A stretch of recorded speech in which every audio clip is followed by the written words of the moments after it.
يقول من الخميني ايه القاسم سليماني، طيب من الخميني ايه القاسم سليماني، ايه كلها فدوه تروح لنعالك 3 نقاط فلان. ايه تمام. تمام الخميني عند الشيعه، طيب عمر الخميني عند الشيعه، انتبه عليه.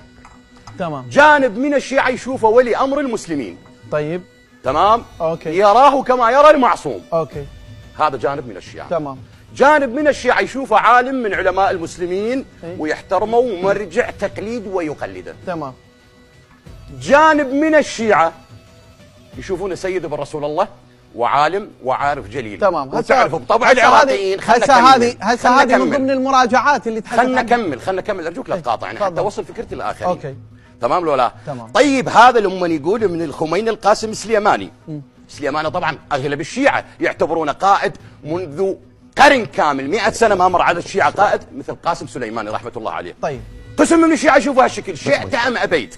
طيب ذول الشيعه ابناء بلدك، تحترم اراداتهم واحتراماتهم ورموزهم. لو لا هذا قال مو في فترة خلنا نكمل، مو من الواجب عليك يا وليد تحترم هاي الطائفه وتحترم هاي الرموز لاجل ابناء بلدك لو انت وطني حقيقي؟ خوالهم خواله